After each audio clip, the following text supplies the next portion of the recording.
நற்றுணையாவது நமச்சிவாயமே. வாழ்க வளமுடன். இன்றைய தினம் திரட்டாதி நட்சத்திரம். இன்று நாம இந்த மகர லக்னம் மகர ராசியினுடைய தன்மைகள் சிலவற்றை சிந்திப்போம். அக்ஷயா ஜோதிட வித்யாலயத்திற்காக கோவை மையம் கைலாட்சி விஜயன் மோகன். ஒரு கர்மவனுடைய முன்னுரை இந்த மகர வீட்டில தான் வாசிக்கப்படுகிறது. கர்ம வினையினால ஒரு ஆன்மா அடைய போகக்கூடிய நன்மை தீமைகளை ஒரு ஜீவ ரகசியமான ஒரு வீடாக மகரம் அமைகிறது. இந்த வீடு பரலோகத்தினுடைய பரமபத வாசலாகவும் வைகுண்டத்தினுடைய வசந்த கதவுகள் உள்ள இடமாகவும் இரக்கப்பட்டோரை இரு கரம் கொண்டு வரவேற்பதும் இரக்கம் இல்லாதவர்களை இரும்பு கரம் கொண்டு ஒடுக்குவதும் இந்த மகரத்துலதான். காலபுருஷனுடைய 10ஆம் இடம் இயல்பான கர்ம மேன்மையை பறைசாற்றுகின்ற வீடு. இத மண் தத்துவமாக கொண்டு நிறைய நம்ம முன்னோர்கள் சொல்லி இருக்கிறாங்க. இந்த மகரம் நம்ம பணிபுரியக்கூடிய இடம், அதாவது தொழில் புரியக்கூடிய இடமாகவும் அமைகிறது. உயர்ந்த எண்ணங்கள் கொண்ட இந்த ராசியில பிறந்த ஆன்மாவினுடைய ஊழ்வினைக்கு ஏற்ப கர்ம வினை எழுதப்படுவதும், ஏனெனில் கல்வி அறிவில்லாத காலங்களிலும் படிப்படியாக விஞ்ஞான வளர்ச்சியாகி இன்றைக்கு மனிதன் தன்னறிவு அடைகின்ற இந்த காலத்திலும் ஒவ்வொரு ஆன்மாவின் கர்மாவை மனம் மட்டுமே நிர்ணயிக்கின்றது. அறிவு என்ற சொல்லில் ஆழ்ந்த விளக்கம் விளங்காதிருத்தல் என்பதுதான். அறிவில் மனிதன் திருப்தி மட்டும் அடைந்தால் இந்த உலகில படைப்பு இல்லாததாக ஆகியிருக்கும். தேடுதல் என்ற தனித்துவம் இன்றைய உலகத்தினுடைய முன்னேற்றம் தன் கர்ம வினைப்படிதான் முன்னேற்றம் அடைஞ்சிருக்குது. உயர்ந்த ஞானத்தினுடைய தொடக்க நிலை மனிதன் மண்ணை தொட்டு பக்குவப்படுத்தி பதப்படுத்தி விவசாயம் என்கின்ற ஜீவ காரியத்தை கொண்டு படிப்படியாக மண்ணை மட்டும் தனியாக இயங்காது விண்ணையும் சேர்த்து மண்ணை உருவாக்கி இருக்க வேண்டும் என்று அண்ணாந்து பார்த்த பொழுது அண்டத்தினுடைய பேருண்மைகளை விளங்கப் பெற்று இத்துணை முன்னேற்றம் அடைய பெற்றிருக்கின்றோம். விண்ணும் மண்ணும் சேர்ந்து விளைவிப்பதை உண்டு உயிர் வாழும் உயிரினங்கள் அனைத்தும் சமம் என்கின்ற பொழுது சூரியனும் சந்திரன் இணைந்தால் மாத்திரம் பிறப்பு என்ற லக்னத்தை எழுத முடியும். எவ்வகை உயிர்களாயினும் கர்மவினை பயன் மகரம் கொண்டுதான் எழுப்பப்படுகிறது. அப்ப இவர்களுடைய ராசியினுடைய அதிபதியாக சனி பகவான் வரார். தன்மையில சரமாகவும் தத்துவத்தில் பூமியாகவும் செயல்பாடுகளில் ஆரம்பமாகவும் காலத்தில் விடியலாகவும் பருவத்தில் குளிராகவும் பெண் பாலினமாகவும், இது ஒரு சிலர் கடல் குதிரையாகவும் ஒரு சிலர் முதலை சின்னமாக சொன்னாலும் மூல தாதுவாகவும் விளங்குகிறது. இவர்களுடைய குணங்கள் துடிப்புடன் கூடிய வேகமான செயல்பாடுகள், விவேகமான சிந்தனை, சிக்கனத்துடன் கூடிய எதிர்கால சிந்தனை, எல்லா காலங்களிலும் நியாயமான போக்கு, சதா சர்வகாலம் சிந்தனையுடன் செயல்படுவது, தன் அனுபவத்தை மற்றவர்களுக்கு பாடமாக்கும் போக்கு, தன்னைத்தானே வருத்தி கொள்ளல், மயிர் நீக்கி வாடும் கவிமான் போன்று ஒழுக்கமும் உயர்ந்த ஞானமும், பெரியோர்களை மதிக்கும் போக்கும், தன்னை போல் மற்றவர்களின் துன்பத்தை நினைத்து வருந்துதலும், இயன்ற உதவிகள் செய்வதும் இவர்களுடைய இயல்பு. தோற்றமாக உயரமும் மாநிறம் போன்ற தோற்றமும், அழகிய தலைப்பகுதி, சுருண்ட முடி, வீரியத்துடன் கூடிய கவர்ச்சிகரமான ஆழ்ந்த கண்கள், வளைந்த புருவம், சற்று சப்பையான மூக்கு, அழகான உதடு, நீண்ட கைகள், பரந்த உள்ளங்கைகள், உடல் அமைப்பிற்கு ஏற்ற மார்பு, பெண்களுக்கு நீண்டு வளைந்த தேகம், அழகான கூந்தல், வட்டமான அழகான முகம், வளைந்த நேர்த்தியான புருவம், நீண்ட மூக்கு, நேர்த்தியான கன்னம், சொக்க வைக்கும் கண்கள், நீள் பாதம். இந்த விடாமுயற்சிக்கு எடுத்துக்காட்டு இந்த மகரம். இந்த மகரத்தில் பிறந்தவர்கள் கூர்ந்து ஆராயக்கூடிய தன்மை நிறைய பெற்றவர்கள்.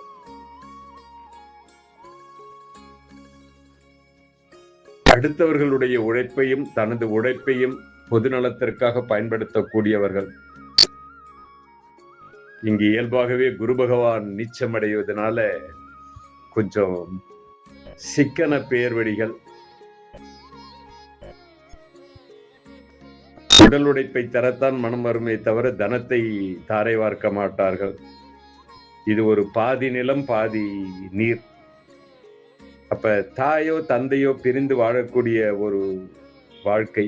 இது ஒரு சுடுகாடு வீடு, எலி வீடு, கழுதை, பன்றி, ஊரினுடைய தென்பகுதி, முடிவெட்டும் கடை.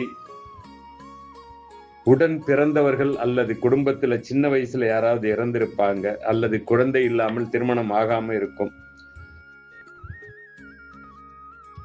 சரியான டிரஸ் இவங்களுக்கு அமையாது.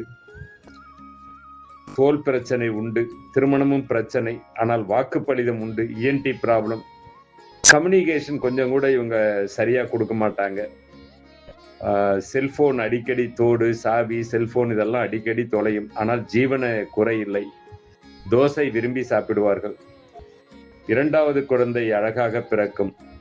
அபராத தொகை செலுத்தி இருப்பார்கள். சித்தப்பா உறவு சரியில்லை, குரட்டை விடுவார்கள். நண்பர்களை ரொம்ப தேர்ந்தெடுத்து பயனுள்ளவர்களை மட்டும் பயன்படுத்துவார்கள். வீடு சுடுகாட்டிற்கு செல்லும் வழியில் அமையும். வாந்தி அடிக்கடி எடுப்பாங்க. அயன் பாக்ஸ், அடுப்பு சாம்பல், முதலை வீடு. எளிமை மகரத்திற்கு ரொம்ப பிடிக்கும். இவர்கள் குடும்பத்தில் வெளிநாடு சென்றவர்கள் இருப்பார்கள். மலைப்பிரதேசங்கள்ல வசிக்க விருப்பம் இருக்கும். காக்கா வீடு. இது ஒரு பினிக்ஸ் பறவை மாதிரி. எவ்வளவு கீழே போனாலும் திரும்ப திரும்ப திரும்ப தன்னுடைய முயற்சியினால மேல வந்துருவாங்க. இவர்கள் வராகருடைய படம் அல்லது கஜேந்திர மோட்ச படம் வைத்துக் கொள்வது, ராமேஸ்வரம் தீர்த்தமாடுவது அல்லது திருச்செந்தூர் நாழிக்கிணறு சென்று வருவது சிறப்பு. இலந்தை, கருவேலம், கடம்பு, புளிய மரம், நார்த்தங்காய், சதைப்பற்று இல்லாத மரங்கள் நல்லது. அப்ப இந்த மகரத்திற்கு 1க்கும் 2க்கும் உரியவராக சனி பகவான் வர்றதுனால சனி ரகசியம் நிற்காது. ஜோதிடத்தில் ஆர்வம் இருக்கும், குறிக்கேட்பதில் ஆர்வம் இருக்கும், அதிகம் பேச விரும்புவார்கள். ஆனால் அதை தன்னுடைய கருத்தை வெளிப்படுத்த மாட்டார்கள். 3க்கும் 12க்கும் உரியவராக குரு பகவான் வரார். இளைய சகோதரத்தால விரயம் இருக்கும், அல்லது இளைய சகோதரம் இல்லை என்றால் நன்று, முயற்சிகள்ல விரயமாகும். சகோதரர்கள் எல்லாம் பிரிந்து செல்வார்கள். சகோதரர் பிறக்கும் பொழுது ஒரு கர்மம் நிகழ்ந்திருக்கும். 4க்கும் 11க்கும் உரியவராக செவ்வாய் பகவான் வரார். தாய் மூத்தவராக இருப்பாங்க. தாய் தந்தை வழியில 2 திருமணம் முடித்தவர் இருப்பார்கள். கலஸ்திரத்தால தொல்லை, கலஸ்திரமே எதிரியாகும். வீடு, வண்டி, வாகனம் எல்லாம் உண்டு. பிற்காலத்துலதான் அமையும். 5க்கும் 10க்கும் உரியவர் சுக்கிரன். குழந்தை பிறந்தவுடன் தொழில் நடக்கும் அல்லது குடும்பத்துல கர்ம நடக்கும். 6க்கும் 9க்கும் உரியவர் புத பகவான். கடன் வாங்கக்கூடாது, ஜாமீன் போடக்கூடாது. தந்தை வழியில சொத்துல வழக்கு இருக்கும். உத்தியோகங்கள் இவர்களை தேடி வரும். கடுமையான உழைப்பாளிகள். 7க்குரியவர் சந்திரன். உறவில திருமணம் அல்லது திருமணம் முடிந்தவுடன் இடமாற்றம் இருக்கும். கலஸ்திரம் அழகாக இருக்கும். மன வாழ்க்கையில மகிழ்ச்சி குறைவு. 8க்குரியவர் சூரிய பகவான். இவர்கள் அரசு தண்டத்தொகை செலுத்தி இருப்பார்கள். ரொம்ப இந்த கவர்மெண்ட் ஹாலிடேஸ், ஞாயிற்றுக்கிழமைகளில் ரொம்ப கவனமாக இருக்கணும். மெயின் ரோட்ல சொத்து வாங்கக்கூடாது. அதே போல இந்த ஜோதிடத்துல ரொம்ப ஆர்வம் அதிகமாக இவர்களுக்கு இருக்கும். இதுல அமையப்பெற்றுள்ள நட்சத்திரங்கள் திருவோண நட்சத்திரம் 22வது நட்சத்திரம். திருவோணம் நினைத்த காரியத்தை முடிக்கக்கூடிய திறன் படைத்தது, புகழ் உண்டு. சுகபோக வாழ்வை விரும்பாது, எளிமையானது. மகாவிஷ்ணு. செயல்களில மந்தத்தன்மை உண்டு. ஏரியல் ஆண்டனா, துளசி மாடம், சிக்கனவாதி, உள்ளுணர்வு, வயிறு சம்பந்தமான தொல்லை இருக்கும். ஆசிரியர், ஜோதிடர், உளவுத்துறை, யூரினல் ப்ராப்ளம், கலைத்துறை, பாசத்துக்காக ஏங்குவாங்க. கையில பணப்புழக்கம் உண்டு, நின்னுக்கிட்டே சாப்பிடுவாங்க, வாசல்ல உட்கார்ந்துட்டு இருப்பாங்க, வாசப்படியில உட்கார்றது அதிகம். இவர்கள் பண ஏமாற்றங்கள் நிறைய சந்திப்பாங்க. தவறை சுட்டிக்காட்டக்கூடிய தன்மை அதிகமாக இருக்கிறதுனால இவர்களுக்கு எதிரிகள் அதிகம். வீண் அலைச்சல், பழி உண்டு. பசி தாங்க மாட்டார்கள். கலஸ்தரத்திற்கு கட்டுப்பட்டவர்கள். இவர்கள் மாதம் ஒரு முறை மனநோயாளிகளுக்கு தன்னாலான உதவியை செய்யலாம். அல்லது வேலூருக்கு பக்கம் காவிரி பாக்கத்தில் இருக்கக்கூடிய பிரசன்ன வெங்கடேச பெருமாளை வருடத்திற்கு ஒரு முறை சென்று தரிசித்து வருவது சிறப்பு. மடப்பள்ளிகளுக்கு, கோயில் மடப்பள்ளிகள்ல சுத்தம் பண்றதுக்கு முறம் தானமாக கொடுக்கலாம். அம்பு, சிகப்பு ரோஜா, சீத்தாப்பழம், தென்மேற்கு திசை, மாகேந்திரி, முயல், புள்ளிமான், நிலவு தரிசனம் செய்யறது, இவர்களுக்கு 3ஆம் பிறை தரிசனம் செய்யறது ரொம்ப ரொம்ப சிறப்பை கொடுக்கும்.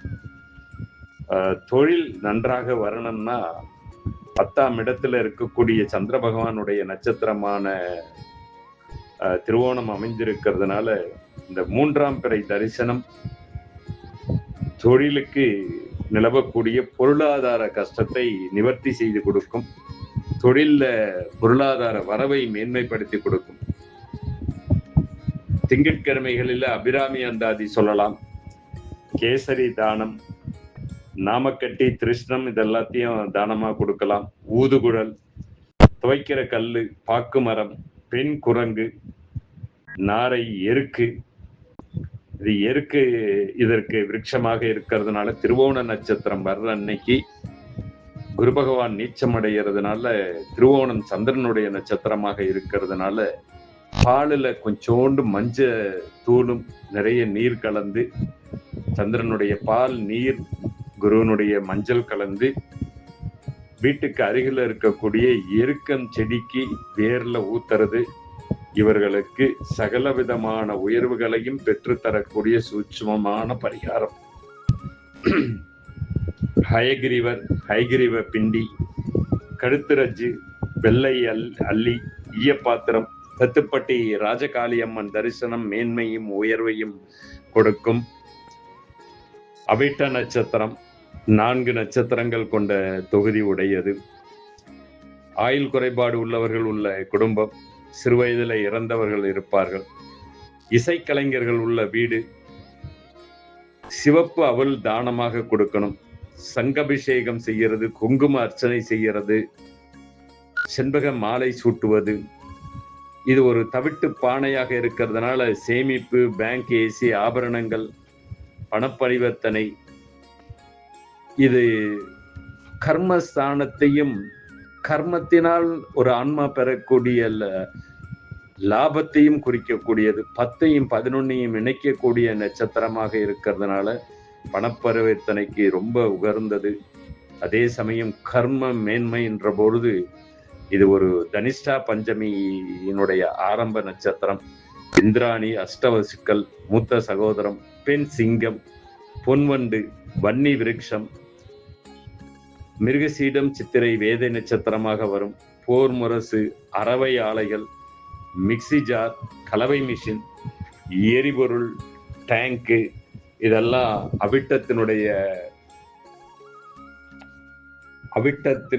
அவிட்டம் தவிட்டுப்பானை பொன்னுன்ற மாதிரி அவிட்ட நட்சத்திரம் அன்னைக்கு சேமிப்பை தொடங்கும் பொழுது சிறப்பாக இருக்கும். இந்த மகரம் சனி பகவானுடைய வீடு. சனியினுடைய வீட்டுல சந்திரனுடைய நட்சத்திரம், சந்திரனுடைய வீட்டுல சனியினுடைய நட்சத்திரம் கொண்டு விளங்குவதால வாழ்வியல் நோக்கில பார்க்கும்போது இது புணர்ப்பு தோஷத்திலோடயே வருது. கர்ம மேன்மையை பார்க்கும்போது ஒரு சிறப்பு வாய்ந்த ஒரு தீர்க்க தரிசியாக ஒரு ஆன்மாவினுடைய கர்ம மேன்மை இங்க நிச்சயிக்கப்படுகிறது. அப்ப கர்ம புத்திரன் இந்த மண்ணிற்கு செல்லக்கூடிய மரண யோகம் உண்டா என்பதை நாம் மகரத்தை கொண்டே அளவிட வேண்டும். ஏன்னா சில பேர் இறப்புக்கு பிறகு ஆக்சிடென்ட்ல அப்படி எரிஞ்சு சாம்பல் ஆகிறாங்க. சில பேர் நீரோடையே போய் சேர்ந்துடுறாங்க. அப்படி இருக்கும்போது இந்த மண்ணுல தன்னுடைய நிலையை ஒரு ஆன்மா நிலை நிறுத்துமா என்பதை அதிசூட்சமமாக சுட்டிக்காட்டக்கூடிய இடம் மகரம். சகலமும் உங்களுக்கு கைகூடட்டும். கர்மா மேன்மையடைந்து சூரிய மண்டலத்தை சென்று சேரட்டும். சகலமும் கைகூடட்டும். வாழ்க வளமுடன்.